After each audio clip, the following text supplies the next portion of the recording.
the car cover in its travel? Okay, that is 10 kilometers. Very good. You may now take your speed. Okay, let's give another example on group number 2. Okay, Joel. Joel, please stand up. Our car started at 0 kilometers and goes all the way to 10 kilometers. And goes back to number 0. Now, how much kilometer does the car cover? Okay, that is 20 kilometers. Thank you, Roel. It's from 0 to number 10 is a 10 kilometers. And from 10 to 0 is another 10 kilometers with a total of 20 kilometers. That is the distance. Now, can you define what is distance with these examples? Yes, I see. Distance is the total length covered by the moving object, regardless of the direction. Okay, very good. Thank you. The distance is the total length covered by our moving object. In this case, our moving object is the car. And it covered the kilometers it traveled. Let's proceed to the displacement. For you to have an understanding on what is displacement, let me give you another example using our car, the Lamborghini, and our road, the path. Now observe the behavior of our Lamborghini in this path.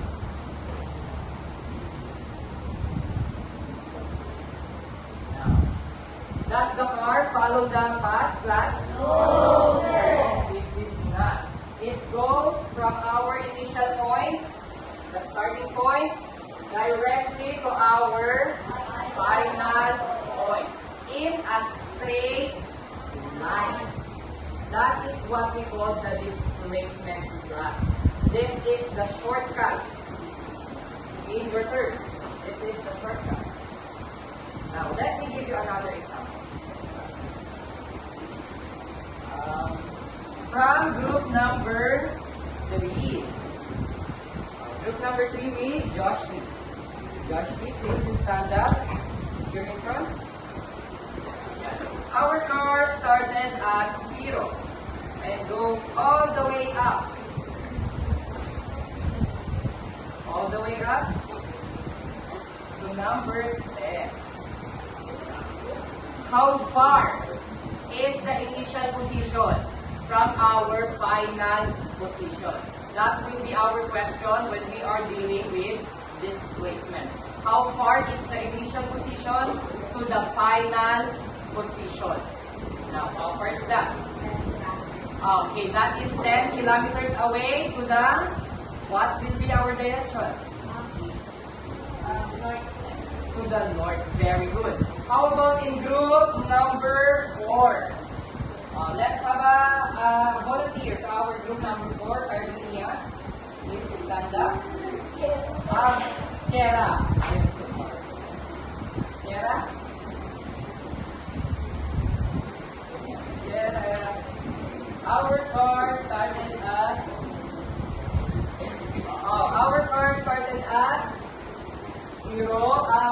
10 kilometers on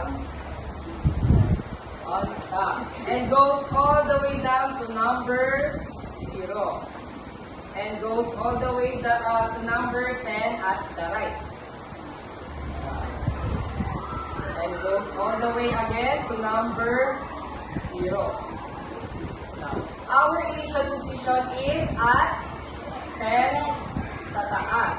And our final position is at the 0 sa baba. Now, how far is the initial position to our final position? Okay, 10 kilometers. What will be our direction?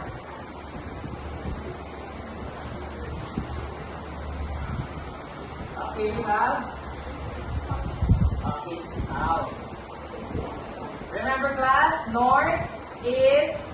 south, and west. Yeah, that is our cardinal directions. Based on the given examples class, can you define what is displacement? Any other hands? Yes, Edwin.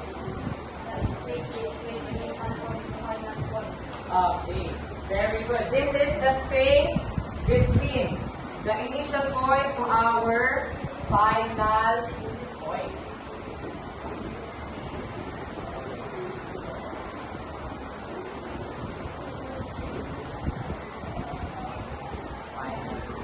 Is it clear, class? Yes, sir. Okay, to have a further understanding of our topic, we are going to do an activity. This activity is called Build Me Up. This is a group activity. So remember your groupings from group number 1, 2, 3, and 4. I want you to go to your allotted area. Yes. I want you to go to your allotted area quietly. At the count of 5, quietly, 4, 3, 2, and 1. You can move the chairs if you cannot fit in the area.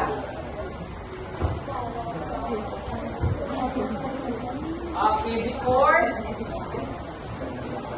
you open the envelope, let's listen to the instruction first. Don't open the envelope first. Oh, yeah?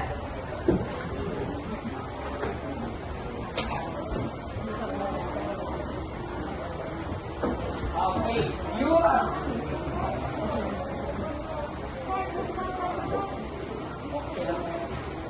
okay, inside that envelope is a pieces of puzzles. You are going to build that puzzles. That's why our activity is called Build Me Up. And in that puzzle is a map. You are going to compute for distance and displacement of that map. Are you ready, class?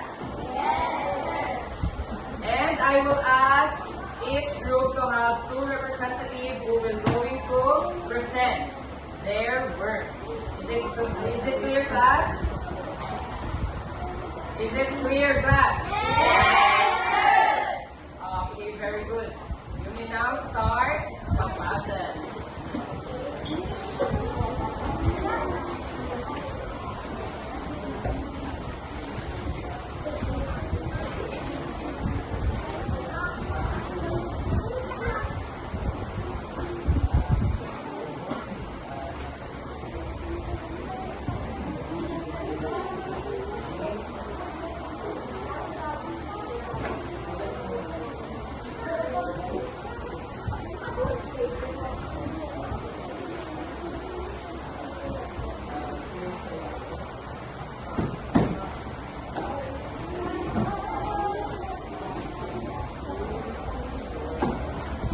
Remember, class, we have a time limit of 5 minutes. Then, we already consumed the 1 minute.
In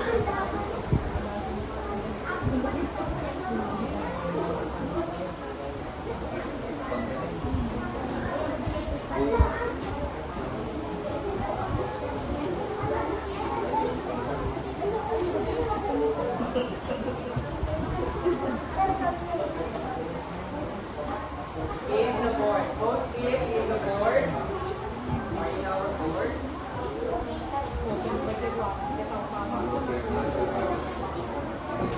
Or then go to your respective or to your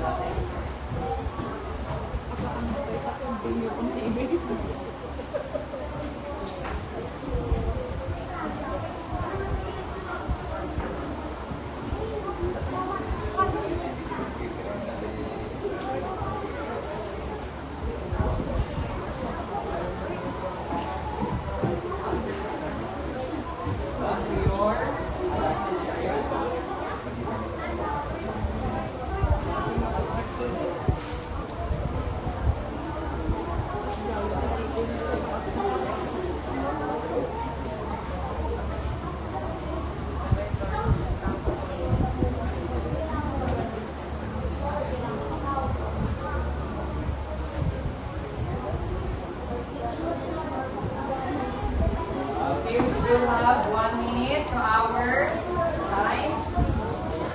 Make sure to complete the distance and displacement of the scenario given in the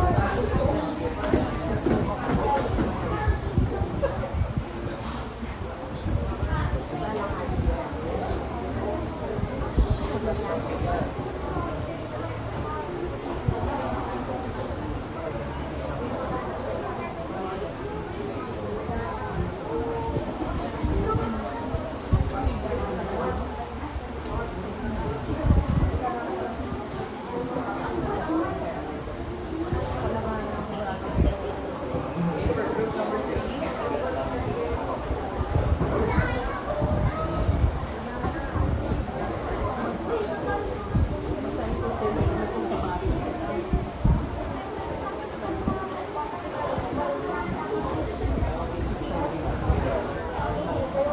So we have group number 1, 2, 3, and 4. Now, everybody.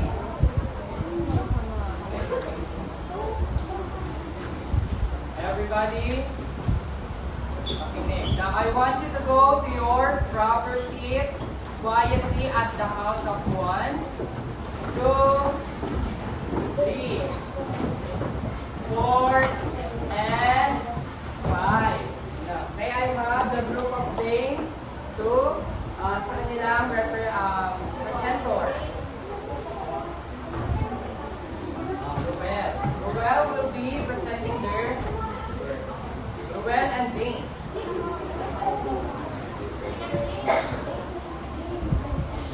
Everybody listen. Present what is the distance and what is the displacement in your map. Okay.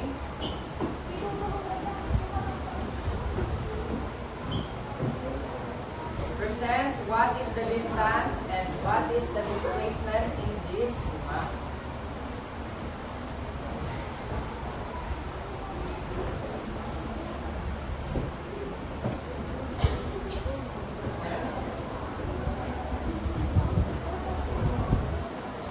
Okay, what is the distance in this map and what is the displacement?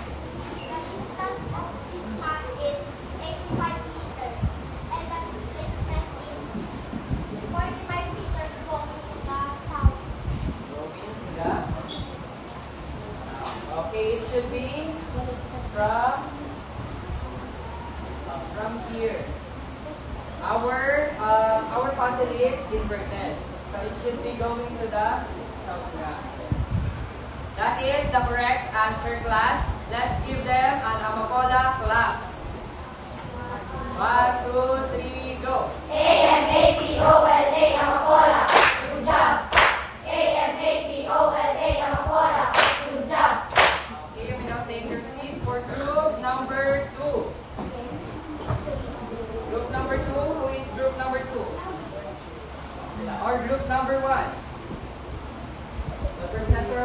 number 1. What is the distance and displacement in your Good afternoon, everyone, especially to our beloved teachers. I will be discussing distance and displacement of the road map given to us. First off, distance is 80 meters because if we sum up all the meters, which is 30, 20, 5, 10, and 5, it will sum up to 80 meters. For displacement, we will disregard the path and directly go in straight line to the final position. If we measure it, it will be 57 meters to the south. Once again, good afternoon and thank you. That was a wonderful explanation of Gian Philip. Now let's give the group number 1 an Amapola clap. 1, 2, 3, go! A-M-A-P-O-L-A, Amapola. Good job. A-M-A-P-O-L-A, Amapola. Good job. Okay, how about the group number 3? Magpapatalo ba kayo? For group number 3, who will be the presenter? Ayan, we have Hyacinth and Alex. Okay, the presenter of group number 3. Everybody listen.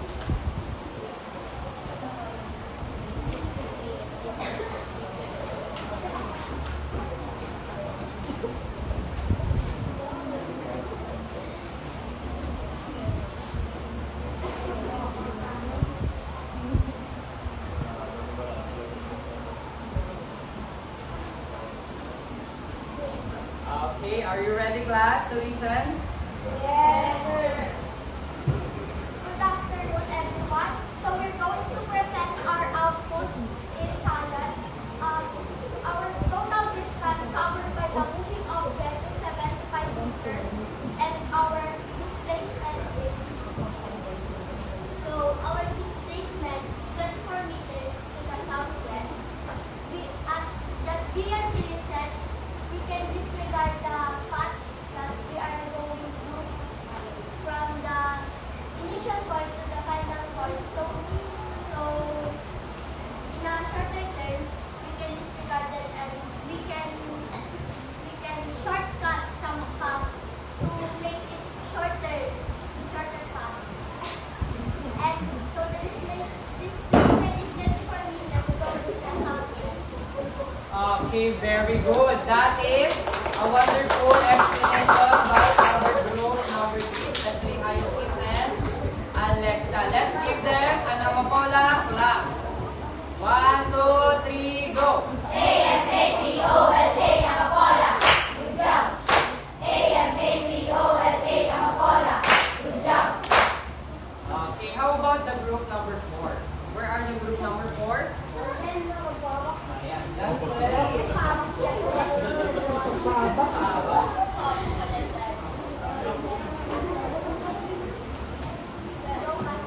Good afternoon, everybody. We are the group 4 and we will present our output.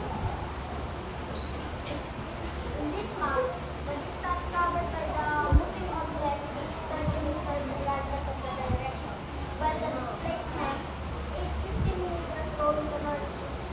That disregards the direction.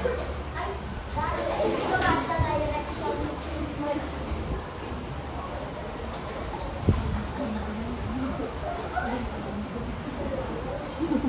okay, very good. The distance is 30 meters and the displacement is 15 meters to the north east.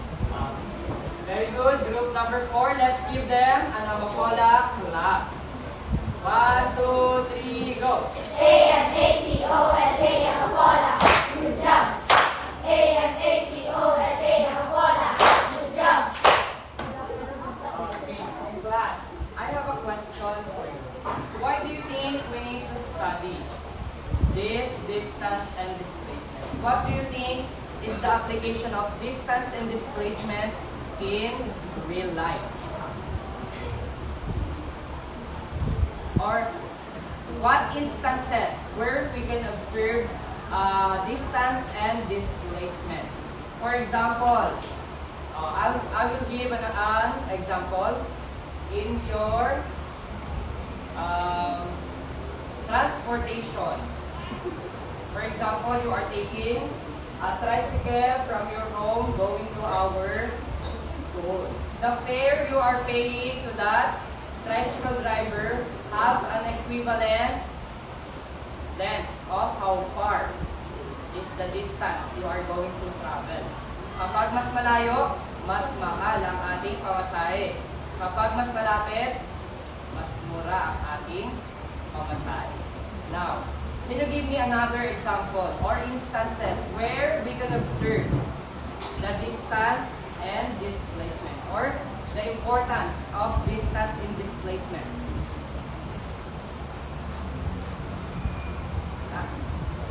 Group number 1. How about for group number 2? 3? Or group number 4? Now, I will give you another example. Sa ating, nabalitaan nyo yung sunog nung nakaraan lang. Diba nagkaroon ng sunog sa? Diba? Sino ang rumesponde doon, class? Bumbero ang rumesponde doon. Pero yung pinaka-malapit na bumbero. Kasi siya yung pinaka-mabilis na makakapunta sa ating sa emergency area. Katulad ng sunog. That is how we can observe the distance and displacement in real life. Now, to have a recap of what we have learned today, we are going to have a Venn diagram. Now, I will need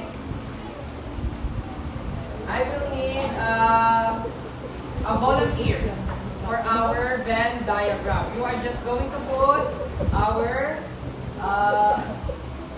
characteristic to the spaces in our Venn diagram.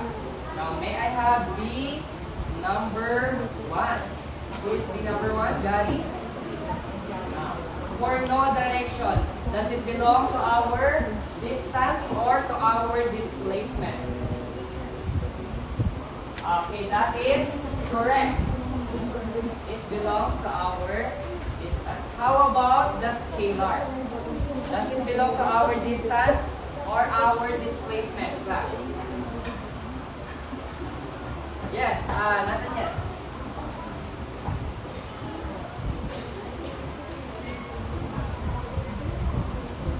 How about this one? With magnitude and direction. Yes, Yuna?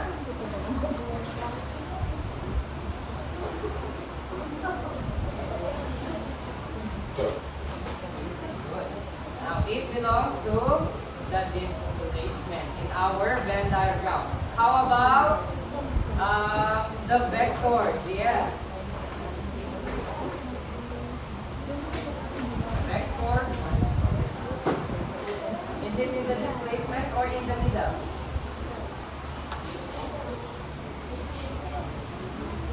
Vector 1. Okay, it is in the displacement. How about this one with magnitude only? Does it belong to our distance or displacement? Yes, Althea. Althea?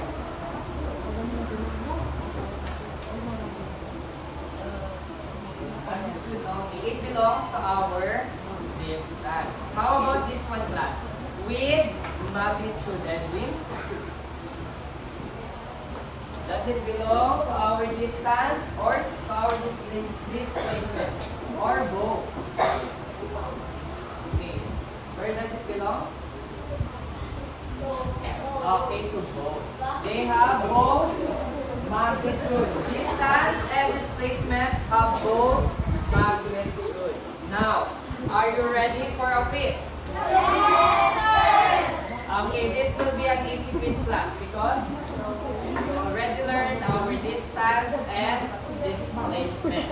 Now, with your LED app in your phone, we are also going to use that LED app in your phone.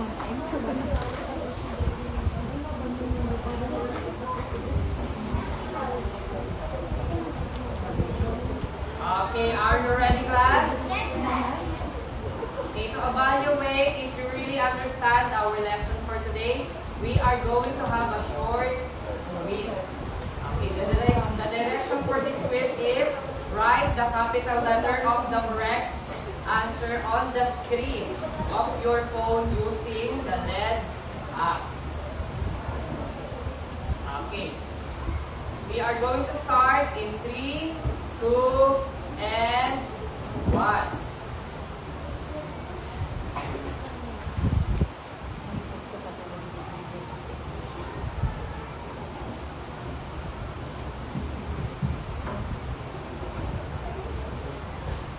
Okay, the question is, what is distance? Okay, raise your answers in 5, 4, 3, 2, and 1. Okay, the correct answer is letter B, the total length covered by a moving object. For question number 2, what is displacement?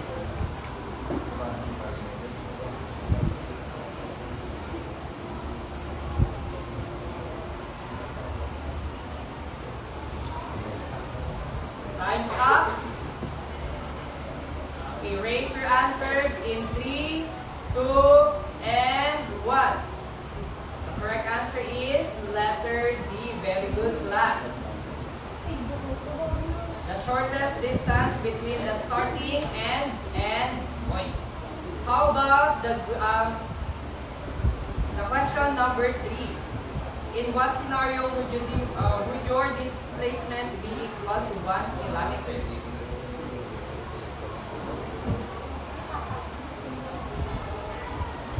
I'll give you plenty of time for this question.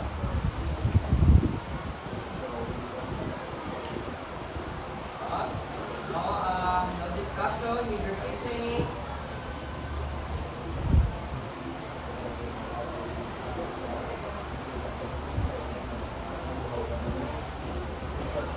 Okay, time's up.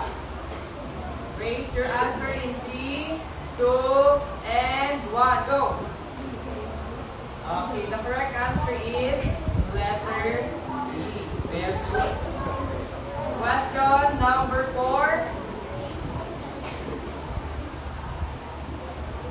Okay, what type of quantity is displacement?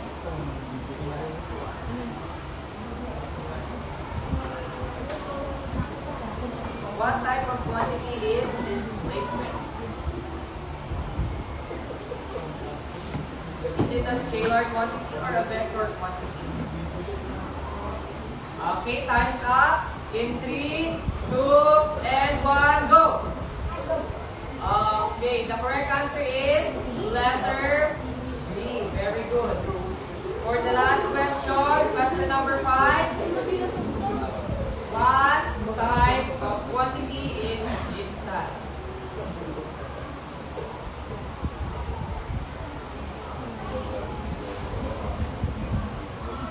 Okay, time's up.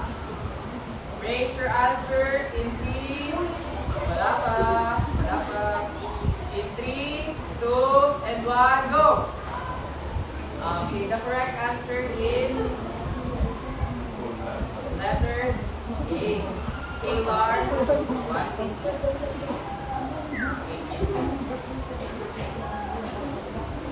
Okay, to have further knowledge on this distance and displacement, I will give you an assignment.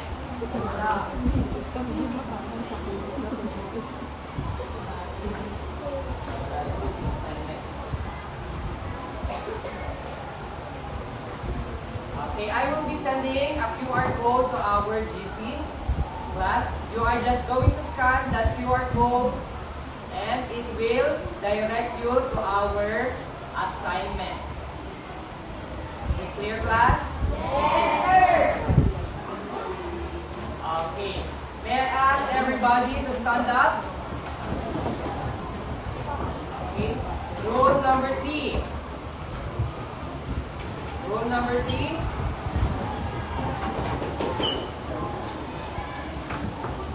For